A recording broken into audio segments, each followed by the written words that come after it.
D'où viennent ces langues? Leur origine historique vécue et racontée par G.H. Lang. Chapitre 4. Naissance du mouvement à Los Angeles en 1906. De toutes les personnalités que nous rencontrons dans l'étude des événements qui nous occupent ici, la plus attrayante paraît être celle de Frank Bartleman, auteur du livre How Pentecost Came to Los Angeles. Comment le pentecôtisme naquit à Los Angeles. Bartleman était, plus que beaucoup d'autres, un homme de Dieu vraiment zélé pour Christ, un évangéliste brûlant de voir des pécheurs sauvés et prêt à n'importe quel sacrifice. Il avait une vie de prière intense, presque excessive, accompagnée de jeûnes rigoureux, compromettant même sa santé.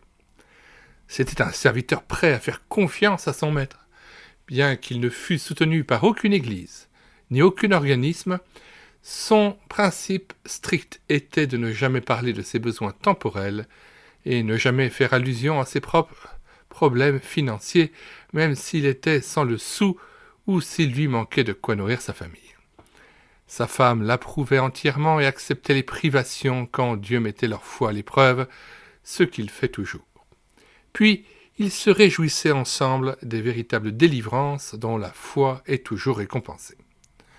En 1910 et 1911, il voyagea pendant 11 mois dans 17 pays depuis l'Angleterre jusqu'au Japon, en revenant par le Pacifique. Il écrivit « Je n'avais pas $1 en poche en partant de Los Angeles. Ma famille fit entièrement confiance à Dieu. Non seulement les miens ne manquèrent de rien, mais Dieu prit soin d'eux bien mieux que lorsque j'étais présent. Je revins avec $1 en poche et ma femme avait $5 en banque. Celui qui vous appelle est fidèle et c'est lui qui le fera, page 142. Dieu me préserva de la maladie d'une façon extraordinaire. J'ai été exposé au choléra, à la peste, à la variole dans la période la plus mortelle de toute l'année. À cette époque, les vaccinations n'étaient pas encore obligatoires pour se rendre à l'étranger. Elles étaient d'ailleurs plus dangereuses que les maladies elles-mêmes, mais le Seigneur m'a protégé.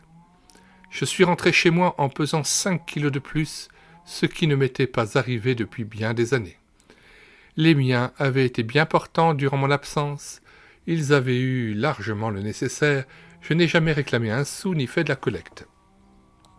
Tout me vint de dons volontaires. Je n'ai reçu que $50 d'Amérique après mon départ. En Palestine, en Inde, en Chine, le soutien me vint des sources les plus inattendues et les plus invraisemblables. Dieu me prouva qu'il pouvait subvenir à mes besoins à l'étranger aussi bien qu'à la maison. En arrivant en Chine, je n'avais que $10. Là-bas, je n'ai rien reçu d'Amérique. L'auteur ne dit pas s'il savait que 80 ans avant lui, A.N. Groves avait vécu au service du Seigneur selon les méthodes apostoliques, servant ainsi d'exemple. Il ne dit pas non plus s'il avait entendu parler de George Muller de Bristol. Il ignorait probablement qu'exactement à la même période, 1910-1911, je faisais moi-même une tournée de 2 ans en Inde, en Birmanie, en Égypte, en Tunisie et en Suisse, m'attendant comme lui à Dieu seul pour mes besoins pécuniers, ayant été exercé de la même façon dans les épreuves et les secours miraculeux. Cette vie de confiance pratique ne peut être attribuée par Bartleman au mouvement des langues, puisque cette expérience de foi était antérieure à la naissance du mouvement. Le témoignage de Bartleman devrait être pris en considération par ceux qui font profession de vivre selon ce principe, mais qui en réalité ne perdent pas de vue leurs attaches à une certaine organisation et à sa trésorerie.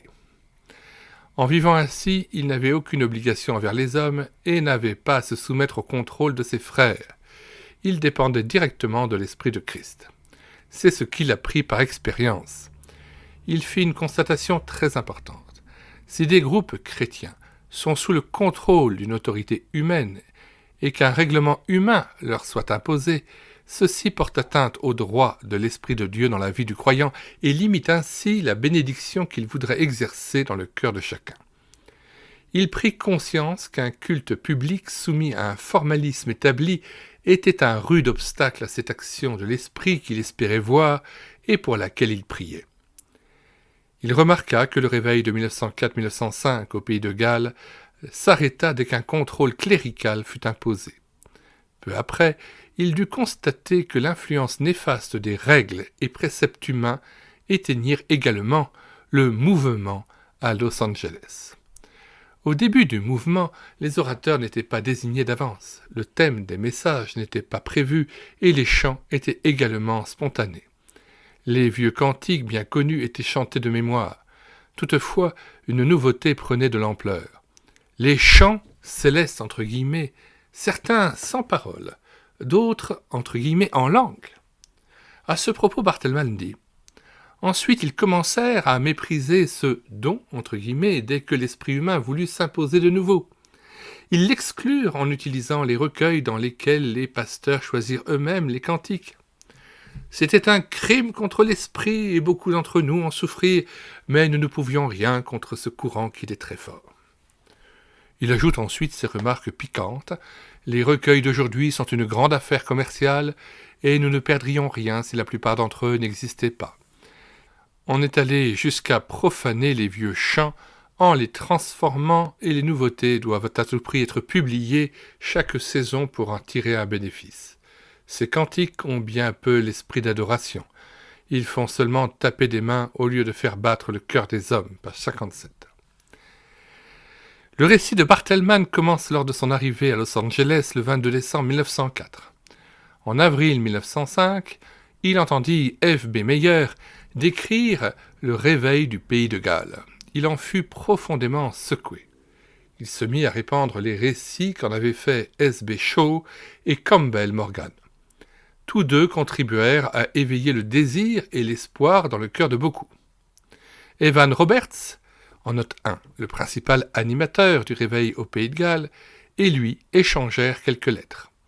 Dans une certaine mesure, le mouvement de Los Angeles est issu de celui du Pays de Galles, surtout à cause d'un pasteur de Los Angeles nommé Small, qui y était allé et en était revenu enthousiaste.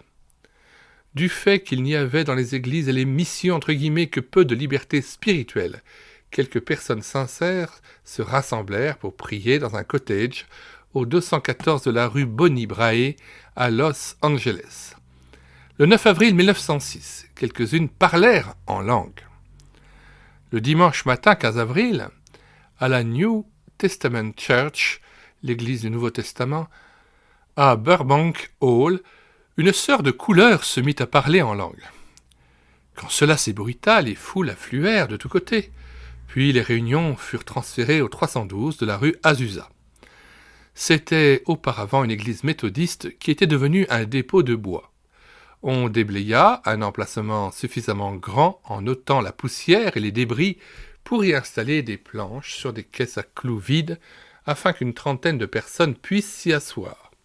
Elles furent disposées en carré pour être les unes vis-à-vis des autres. Il se produisit une sérieuse agitation à laquelle s'ajoutèrent des inquiétudes occasionnées par le grand tremblement de terre qui débuta le 19 avril et dans lequel 10 000 personnes furent tuées. Le local fut bientôt bondé, le parler en langue était fréquent, on entendait souvent le chœur céleste, entre guillemets, les hommes et les femmes s'avançaient par douzaines vers l'autel, entre guillemets, les réunions étaient quasi permanentes, nuit et jour. Parfois, alors que quelqu'un était en train de parler, soudain, l'esprit tombait sur l'assemblée, Dieu lui-même appelait à s'avancer vers l'autel pour trouver Dieu. Les gens s'affalaient par terre dans toute la salle comme des blessés sur un champ de bataille.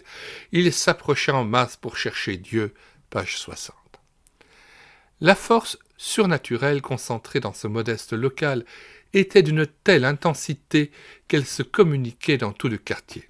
Les personnes qui s'approchaient du lieu tombaient sous l'emprise de cette puissance, tandis qu'elles se trouvaient à une rue ou deux de là. D'autres, venus dans la ville pour savoir ce qu'il s'y passait, étaient, entre guillemets, baptisés dans le lieu même où ils logeaient. Les gens venaient de tous les coins de la terre. En rentrant chez eux, ils étaient tellement animés de cette force agissante que, par leurs témoignages et leurs appels, des faits identiques se renouvelèrent dans leurs milieux respectifs.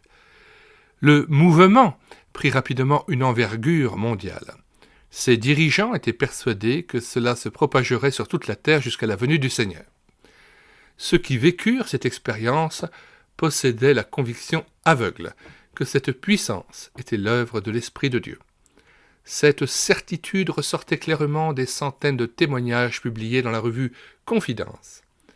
Les expériences décrites ont une similitude frappante. Leur origine divine est invariablement reconnue et le lecteur influençable peut en être aisément convaincu, ce qui fut le cas de milliers de lecteurs et de témoins de l'époque. Et pourtant, quiconque est attiré par le surnaturel devrait, dans sa recherche, avoir la prudence de considérer attentivement chacun des détails rapportés par ceux qui ont vécu l'expérience et par ceux qui y croient, car toute question appelle une réponse. On voit dans cette littérature que les expériences sont reconnues et acceptées comme venant de Dieu avec une innocence presque enfantine. Il semble que personne dans le mouvement n'en ait jamais eu le moindre doute. C'était tout simplement admis d'emblée. Ils avaient recherché le renouveau de tout leur cœur, et à coup sûr, c'était cela. Dieu donnerait-il des pierres à ceux qui lui ont demandé du pain? Cependant, ils n'ont pas tenu compte, pour la plupart, de l'exhortation que Paul adressait à ses lecteurs, comme à des hommes sages, de juger ce que lui-même, l'apôtre, disait. 1 Corinthiens, chapitre 10, verset 15, que nous lisons. « Je parle comme à des hommes intelligents. Jugez vous-même de ce que je dis. » L'apôtre Paul, d'ailleurs, dit cela après le verset 14, qui dit explicitement « C'est pourquoi, mes bien-aimés, fuyez l'idolâtrie. » Retour au texte. Il semble également qu'ils n'ont pas fait cas de la déclaration explicite de Jean lorsqu'il dit que beaucoup de faux prophètes crieront pour se faire entendre. Cependant, tout esprit doit être éprouvé. 2 Jean, verset 7. Car plusieurs séducteurs sont entrés dans le monde qui ne confessent point que Jésus-Christ est venu en chair. Celui qui est tel, c'est le séducteur et l'antichrist. Et nous lisons même le verset 8. Prenez garde à vous-même afin que vous ne perdiez pas le fruit de votre travail, mais que vous receviez une pleine récompense. Quiconque va plus loin et ne demeure pas dans la doctrine de Christ n'a point Dieu. Celui qui demeure dans cette doctrine a le Père et le Fils. Autre passage affirmant que tout esprit doit être éprouvé, 1 Jean 4, verset 1. Bien-aimés, n'ajoutez pas foi à tout esprit, mais éprouvez les esprits pour savoir s'ils sont de Dieu, car plusieurs faux prophètes sont venus dans le monde. Reconnaissez à ceci l'Esprit de Dieu. Tout esprit qui confesse Jésus-Christ venu en chair est de Dieu, et tout esprit qui ne confesse pas Jésus n'est pas de Dieu. C'est celui de l'Antéchrist dont vous avez appris la venue et qui maintenant est déjà dans le monde. Retour au texte. Plus tard, quelques dirigeants du mouvement donnèrent de tels avertissements qui, semble-t-il, eurent peu d'effet. Cet état d'esprit est dangereux, car il facilite l'intrusion d'imposteurs et de faux prophètes. Certains leaders, dont Barthelman, reconnaissaient que de mauvais esprits pouvaient contrefaire l'œuvre du Saint-Esprit. Mais je n'ai jamais lu que l'un d'eux ait examiné à fond son propre « baptême » entre guillemets et son « parler en langue ». Aucun d'eux ne s'est demandé non plus si cette pratique ainsi que les guérisons étaient bien d'origine divine. On insistait à l'extrême sur un aspect de la vérité pour encourager à ne pas pratiquer le discernement des esprits à propos de cette expérience, de ces expériences. Barthelman décrit ce qui s'est passé lorsqu'il parla dans une langue inconnue pour la première fois en ces termes. Mon cerveau fut littéralement scellé, entre guillemets, et je n'agissais plus du tout par mes propres facultés naturelles. L'esprit prit possession de mon intelligence, qui est la dernière forteresse que l'homme cède. Mon intelligence avait toujours été très vive. Rien ne fait autant obstacle à la foi et à l'intervention de l'esprit que l'intelligence de l'homme qui s'impose. Il en est de même de sa sagesse, de sa force et de la confiance en soi qui est fondée sur la raison humaine. Tout cela doit être crucifié. Le véritable combat commence donc là, page 72. Voici en effet un point capital. L'être intérieur de l'homme doit arriver à se soumettre à l'Esprit de Dieu. Nous sommes retournés bien sûr aux commentaires de Lang. Je répète, en effet, voici un point capital. L'être intérieur de l'homme doit arriver à se soumettre à l'Esprit de Dieu. Mais dire que les facultés naturelles de raisonnement doivent toutes être crucifiées, c'est tout simplement priver l'homme de son autodéfense, de sorte qu'il est disposé à recevoir tout ce qu'une puissance extérieure, quelle qu'elle soit, veut lui imposer. On cite à nouveau le passage de ce pasteur. À ce propos, un archidiacre, entre guillemets, dit au sujet de son baptême, entre guillemets, c'est-à-dire le baptême de l'esprit, cette manifestation surnaturelle. Par expérience, si je peux ajouter un appel à la prudence, on devrait avoir la plus grande circonspection pour ne pas mêler la raison à tout cela. Ce n'est pas en se servant de notre cerveau que le Saint-Esprit désire pénétrer en nous, mais en se servant plutôt de notre cœur. Revue Confidence, décembre 1908, page 13. Analyse de Lang. Il y a là aussi un élément de vérité. Il est certain que trop de croyants sont convaincus essentiellement par leur connaissance intellectuelle, alors que leurs sentiments sont si peu transformés à l'image de Christ. Par contre, lorsqu'une expérience est surtout émotionnelle, et que les sentiments sont éveillés alors que la raison l'est à peine, cela laisse une libre entrée à une contrefaçon basée sur l'émotivité où la raison risque d'être séduite par des opinions erronées. Les orateurs de cette période mettaient un accent particulier sur Romains 6, verset 6. Notre vieil homme a été crucifié avec Christ. Il était bien précisé que l'onction de l'esprit ne pouvait être accordée à notre vieille nature pécheresse, mais seulement à la nature de Christ qui se développe dans le croyant. Madame Baudy insistait beaucoup sur ce point.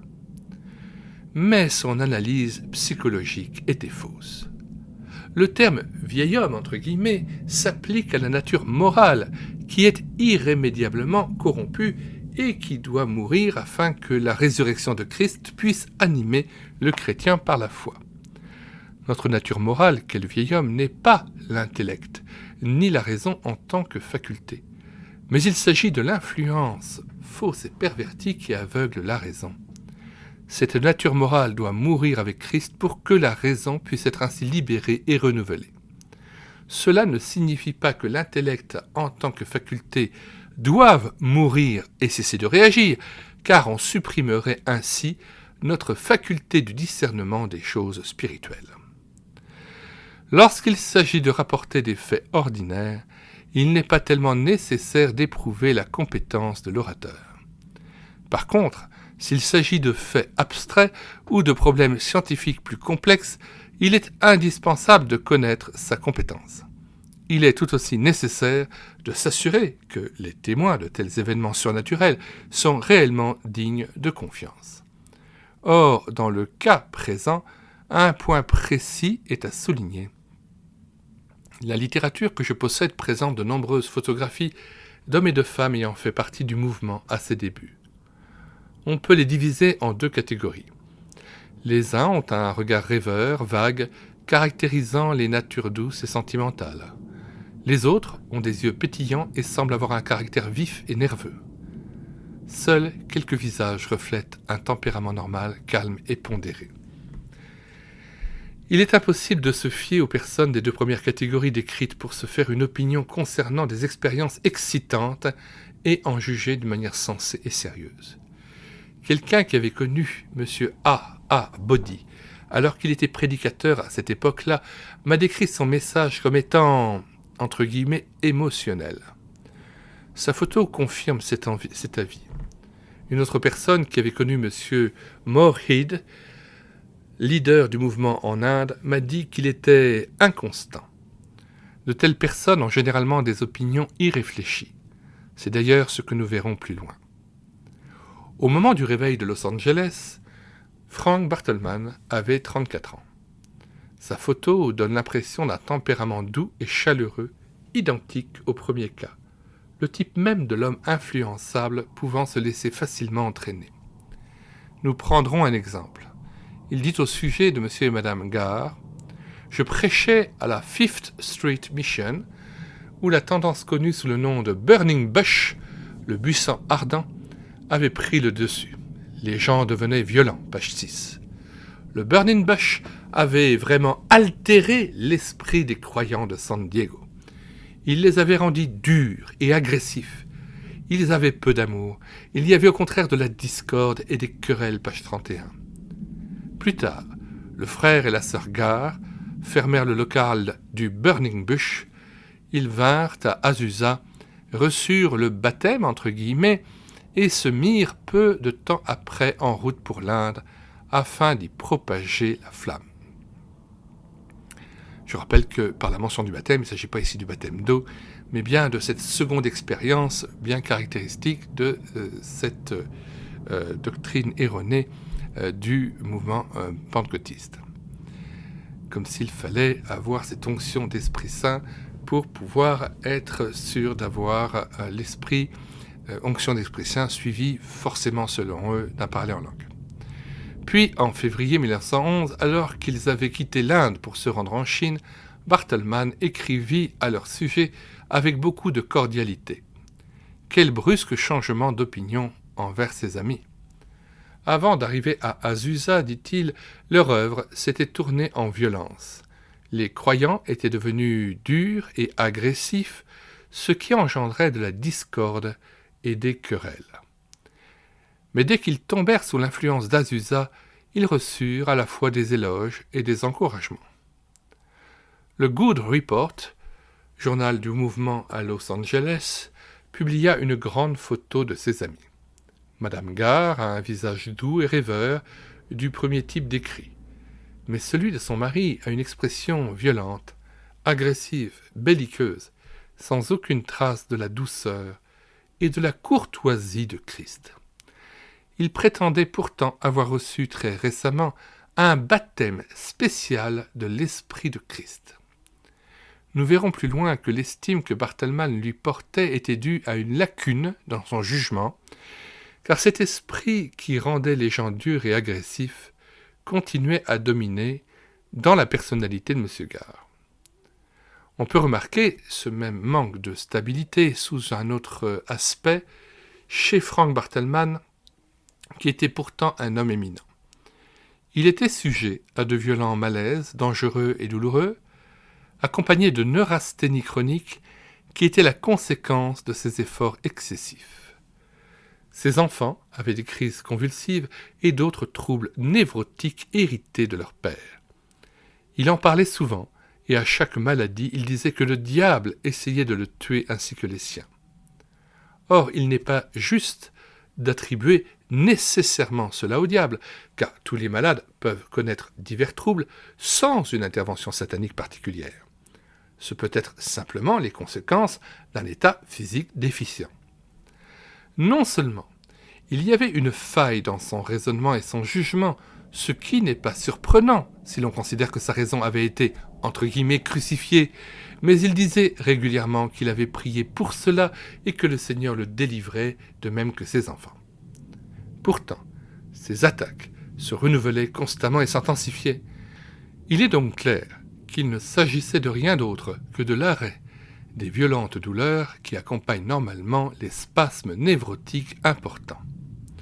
Il n'y avait en cela aucun signe évident d'un acte de guérison divine. Il est certain que le Seigneur soutenait l'esprit de son serviteur dans l'épreuve, mais il ne s'agissait pas du tout d'une guérison du corps. Une telle erreur de discernement nous conduit naturellement à nous demander si cela ne s'est pas produit pour beaucoup d'autres cas de maladie et de guérison à cette période. C'est un point important, car les articles de confidence, entre guillemets, indiquent qu'au bout de quelques années, la question des langues, entre guillemets, perdit de son importance initiale et que les guérisons, entre guillemets, devinrent primordiales. Un exemple remarquable est celui de Smith Wigglesworth. Le journal Confidence parle beaucoup de lui et a publié plusieurs de ses écrits. Si seulement la moitié de ces guérisons était authentique, il faudrait admettre que sa puissance en la matière surpassait de loin celle du plus grand des apôtres. Cela ne veut pas dire qu'il n'y ait pas eu des cas authentiques de guérison divine. Il y en a peut-être même eu beaucoup, car il est évident que Dieu répond à la foi de celui qui vient à lui. Mais on doit se souvenir que, même si Pierre a guéri beaucoup de malades, et qu'il a même ressuscité un mort, entre parenthèses, Confidence rapporte plusieurs cas de résurrection ou prétendue résurrection de mort, cela ne suppose pas nécessairement que le Seigneur ait cautionné tout ce que Pierre a dit et fait. Son reniement de Christ, Matthieu 16, en est la preuve, ainsi que sa faute à Antioche, Galates 2, versets 11 à 18. D'ailleurs, l'abondance de cas de guérison ne prouve pas forcément que les parler en langue et les prophéties viennent de Dieu. Des guérisons se produisent dans divers faux cultes, tels que la science chrétienne ou d'autres. Cherchons à présent si la carence de connaissances et la lacune de discernement de Frank Barthelman n'existaient pas également chez beaucoup de ceux qui pratiquaient la guérison ou ceux qui étaient guéris. Nous devons nous demander si bon nombre de guérisons n'ont pas été qualifiées de divines sans l'être en réalité. De même que Barthelman voyait une attaque du diable à chaque étape de sa maladie, il semble que Smith Wigglesworth, lui aussi, considérait que toutes les maladies provenaient directement du diable et il maudissait le démon en lui ordonnant de partir. Il est difficile de croire qu'un messager de Christ soit appelé à maudire quelqu'un même si c'est un démon. L'exhortation que la parole de Dieu adresse aux chrétiens est « Bénissez et ne maudissez pas » Romains chapitre 12 verset 14. Et bien que personne ne puisse bénir un démon, personne ne doit le maudire non plus. Jude 9, que nous lisons. Or, l'archange Michel, lorsqu'il contestait avec le diable et lui disputait le corps de Moïse, n'osa pas porter contre lui un jugement injurieux, mais il dit que le Seigneur te réprime. Et Zacharie 3, 1 à 2, il me fit voir Josué, le souverain sacrificateur, debout devant l'ange de l'Éternel. Et Satan qui se tenait à sa droite, pour l'accuser. L'Éternel dit à Satan que l'Éternel te réprime, Satan, que l'Éternel te réprime, lui qui a choisi Jérusalem. N'est-ce pas là un tison arraché au feu ? Retour au texte. Mais, dans bien des cas, en particulier pour les névrosés, de telles actions audacieuses et dramatiques sont un moyen propice d'effrayer, d'exciter et de profiter de la faiblesse du malade. Il aurait été intéressant qu'une personne compétente puisse examiner quelques-uns des cas les plus remarquables pour donner son opinion à ce sujet. Mais cela n'est plus possible compte tenu du temps écoulé depuis, et il est impossible de savoir si l'effet de la guérison a été durable. En 1955, un homme d'un certain âge, qui avait été pasteur dans le mouvement pendant 30 ans et qui en était toujours un fidèle adepte, me raconta en détail son extraordinaire guérison par le Seigneur. C'est ce qu'il croyait, lorsqu'il était jeune homme. Ayant eu de violentes douleurs abdominales, il décida de compter uniquement sur le Seigneur pour le guérir.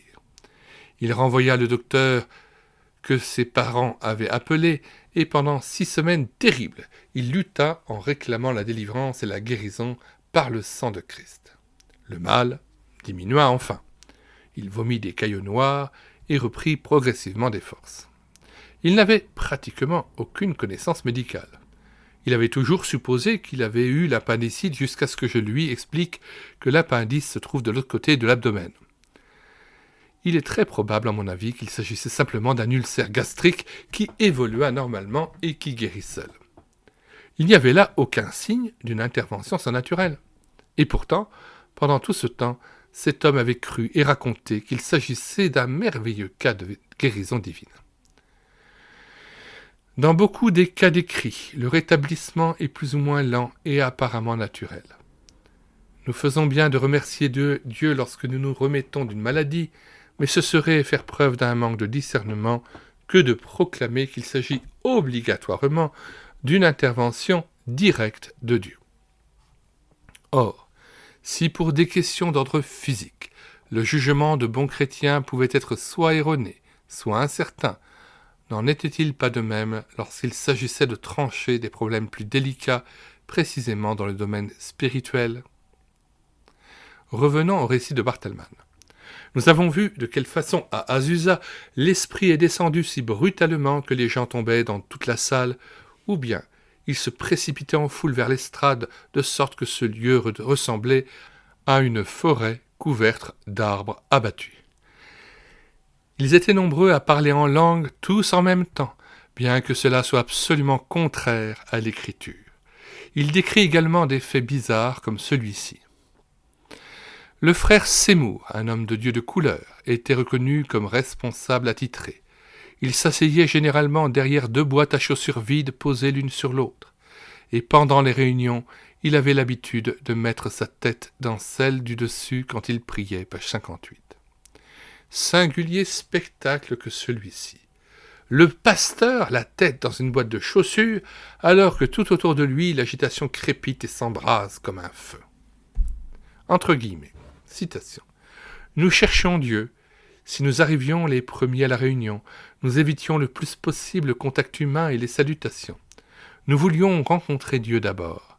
Nous nous cachions la tête sous un banc ou dans un coin pour prier, et nous rencontrions les hommes seulement dans l'esprit, ne les connaissant plus selon la chair, page 59.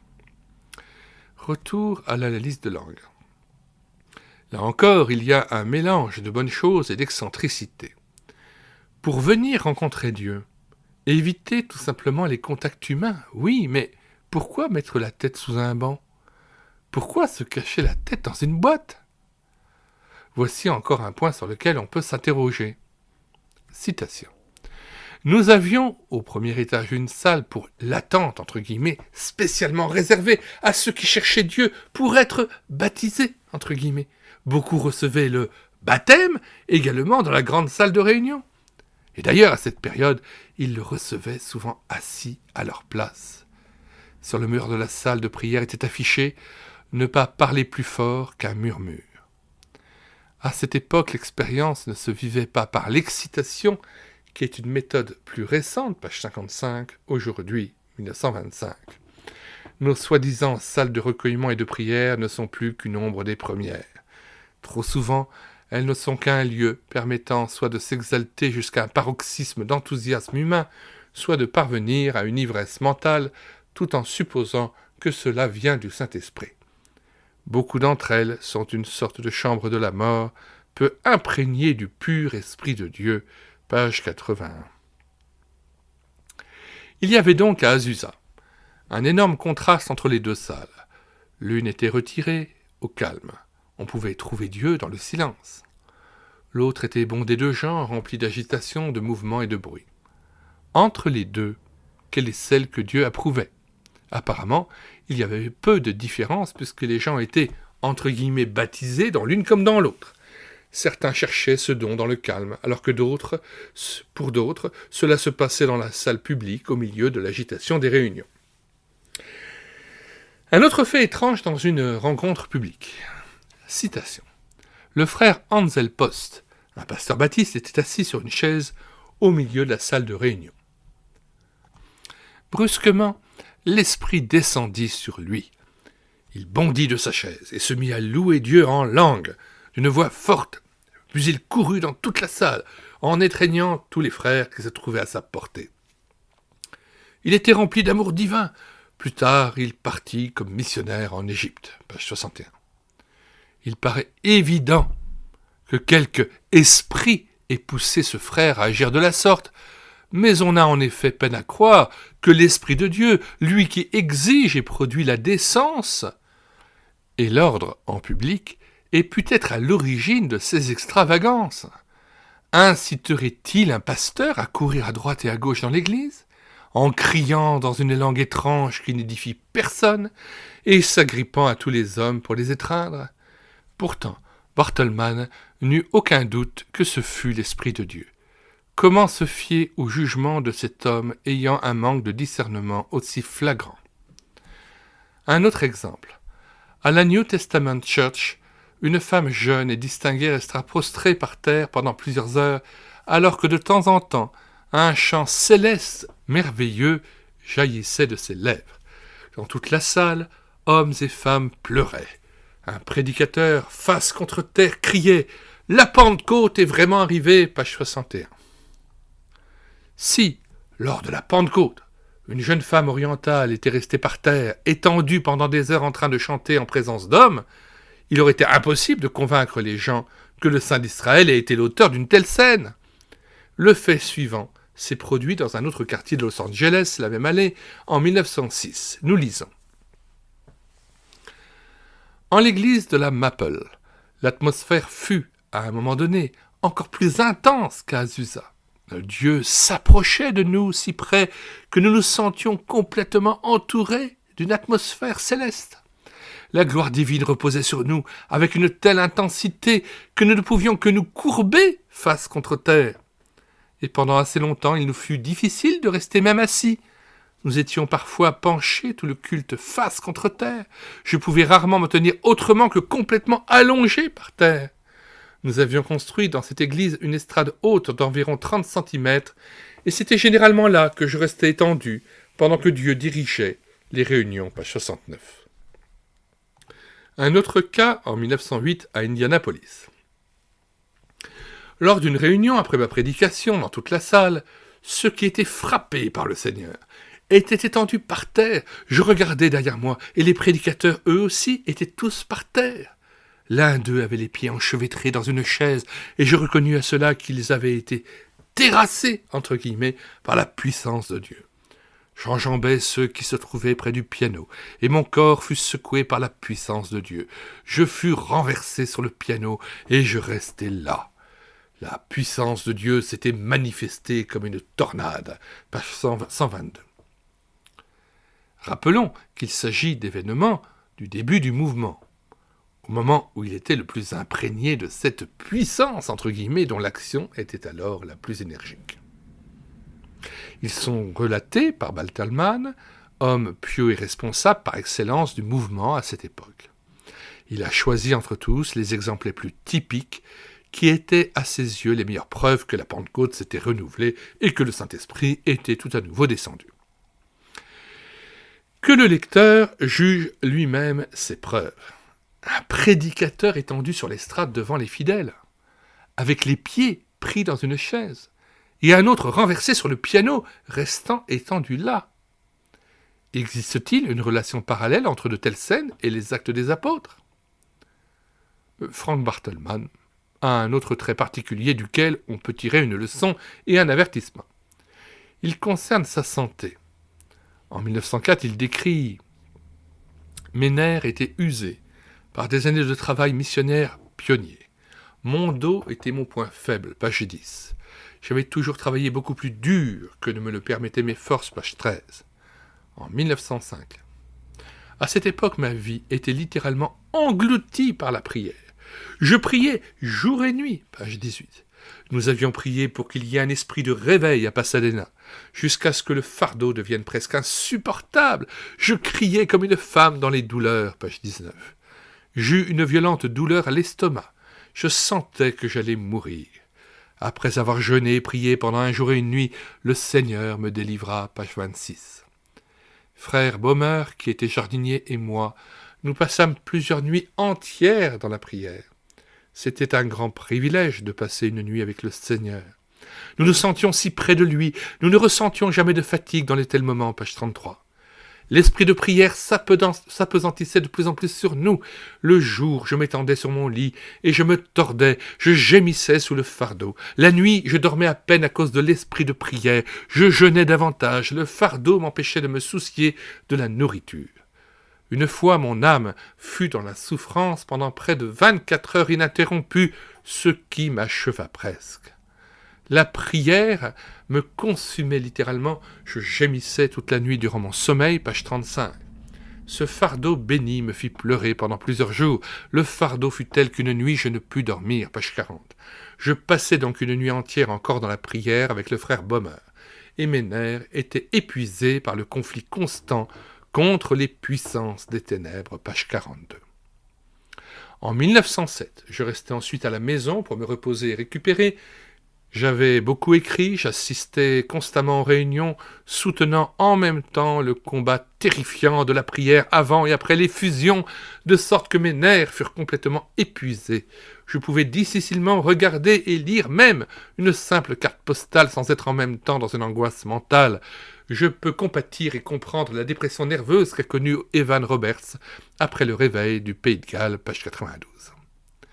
Les lecteurs de mes opuscules anglais Praying is working, la prière est une tâche, et prayer, focused and fighting, se concentrer et combattre dans la prière, seront conscients que le Seigneur n'a pas manqué de m'apprendre la nécessité de la puissance et la puissance de la lutte dans la prière. J'ai expérimenté l'effort qu'exige la prière et les bénédictions qui s'en suivent, de même que pour le jeûne.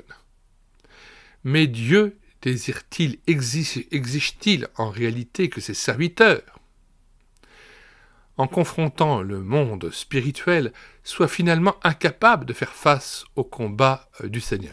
Analyse de langue, bien sûr, analyse critique. Comment peut-il imposer des tensions si extrêmes, si prolongées à ses serviteurs au point qu'ils s'épuisent nerveusement et qu'ils s'effondrent mentalement? Les récits bibliques ne présentent aucun cas de semblable. Les lettres de Paul, de Pierre et de Jean, écrites vers la fin de leur vie, ne révèlent pas de fatigue nerveuse. Elles sont tout aussi vigoureuses que leurs écrits et leurs prédications du début, alors qu'ils sont déjà d'un âge avancé. Les extraits angoissants rapportés ci-dessus sont écrits par Bartleman alors qu'il avait 34 à 36 ans. Sur la première photo de son livre, on voit déjà dans ses yeux des signes de fatigue. Son portrait, 19 ans plus tard, présente un homme n'ayant que 53 ans, qui prématurément est vieux, maigre, grisonnant, les sourcils froncés, le regard épuisé. Tout en respectant son zèle et sa dévotion, on peut néanmoins s'interroger quant à la sagesse, ou plutôt au manque de sagesse de cet homme. Dans toutes les circonstances où l'on observe cet épuisement précoce des serviteurs de Dieu, il s'ensuit souvent une mort prématurée et par conséquent un affaiblissement des armées du Seigneur.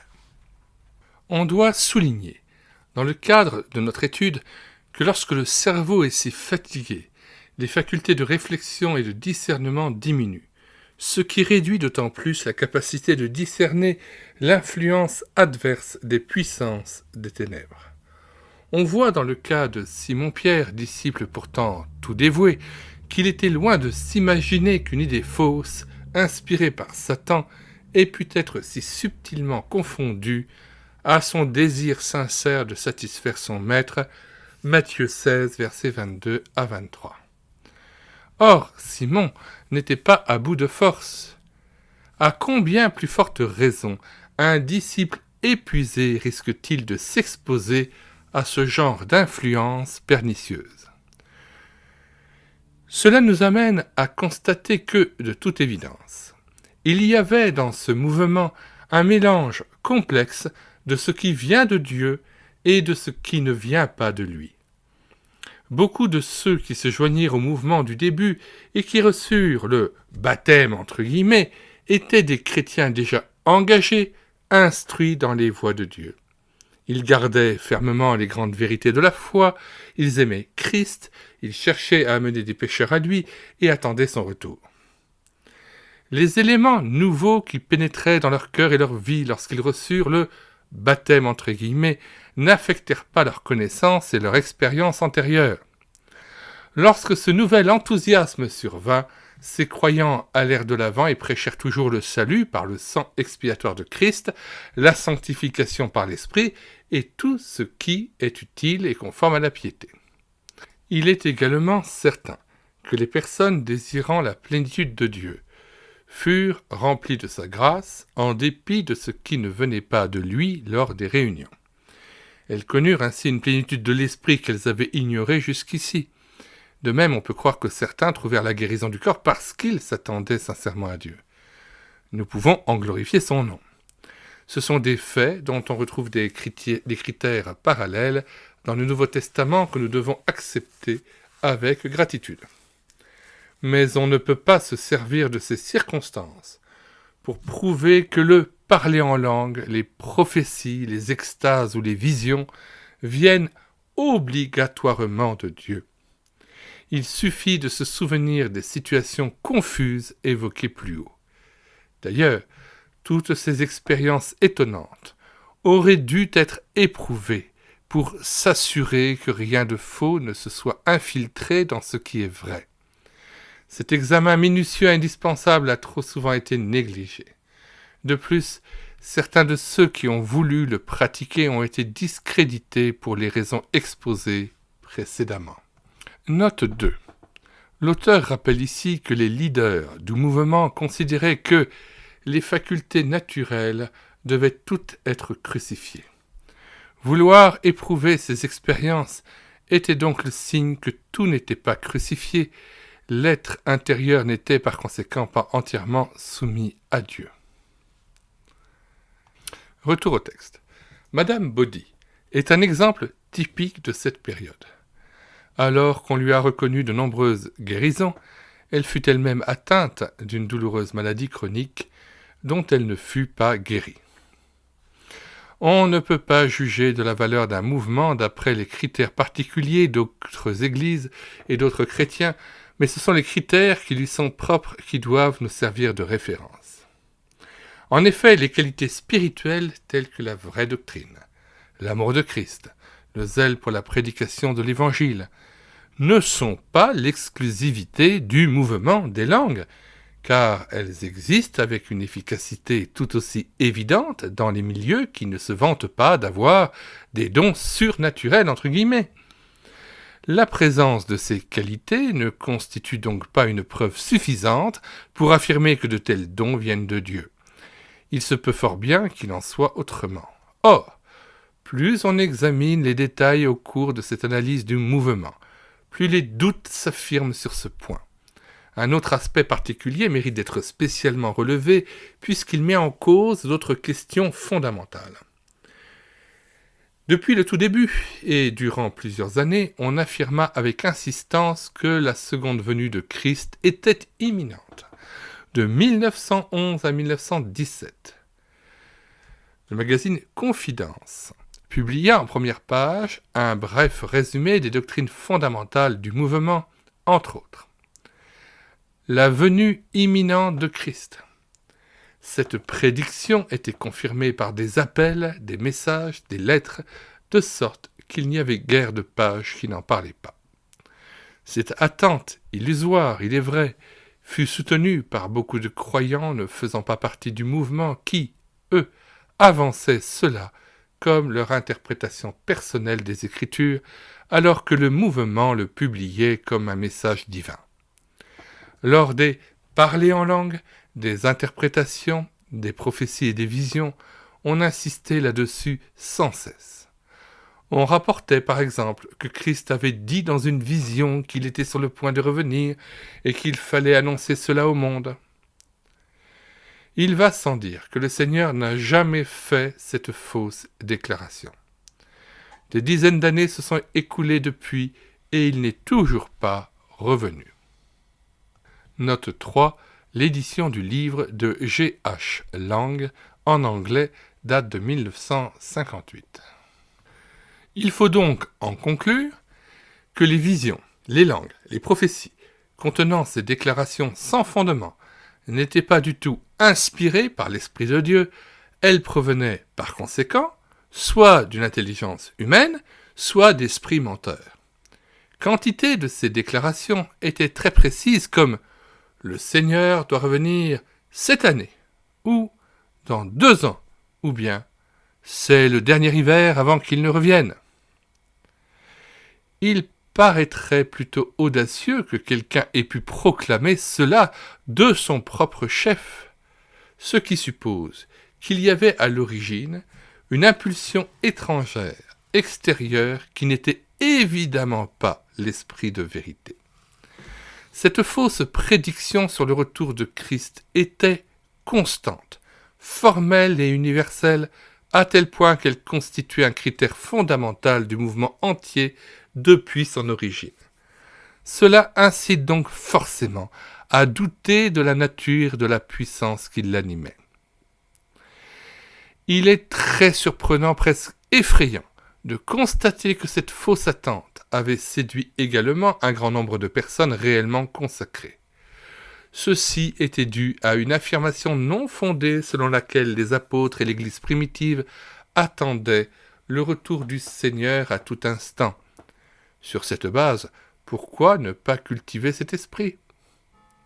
Pourtant, il est absolument évident que la première génération de chrétiens savait que Christ ne reviendrait pas de leur vivant, en tout cas, pas avant que Pierre ne soit devenu vieux et qu'il soit mort. Jean 21, versets 18 à 23. Le Seigneur avait précisément mis les apôtres en garde contre cette idée en disant « Prenez garde que personne ne vous séduise, mais ce ne sera pas encore la fin. » Matthieu 24, versets 3 à 6. Luc 21, versets 7 à 9. Paul était absolument convaincu que de faux esprits et même de fausses lettres essayeraient de faire croire aux chrétiens que le jour du Seigneur était déjà venu. 2 Thessaloniciens 2, versets 1 à 4. Nourrir ce faux espoir, pourtant réfuté de génération en génération, n'a fait que jeter le discrédit sur tout ce qui se rapporte au second avènement de Christ, ce qui a parfaitement servi le dessein des puissances des ténèbres. Il est regrettable que ce mouvement y ait apporté sa contribution. Toute la question de l'élément surnaturel agissant dans ce mouvement est ainsi mise en cause, puisque les affirmations obstinées, inculquant résolument l'erreur, étaient censées provenir d'une intervention surnaturelle. Si l'on maintient que la puissance agissant ainsi était surnaturelle, il faut bien admettre qu'elle était mauvaise. Si par contre on accepte que ces affirmations n'étaient pas surnaturelles comme on l'avait prétendu, le mouvement perdait ainsi son caractère surnaturel, notamment en ce qui concerne ces deux aspects les plus spécifiques, le parler en langue et les prophéties. Il semble pourtant difficile d'expliquer autrement que par l'influence d'une certaine puissance surnaturelle, tout ce qui s'est réellement produit conformément à ce qu'a rapporté Frank Barthelman, qui est de toute évidence un témoin honnête. Son livre donne une impression d'entière sincérité et il était estimé par ceux qui ont vécu ces événements avec lui, comme en témoignent plusieurs articles de Confidence. Nous mettons dans les commentaires de cette vidéo le lien d'accès à la page de téléchargement de cet ouvrage de langue, d'où viennent ces langues. Nous y ajoutons le plan de l'œuvre. Nous vous disons au revoir et à bientôt.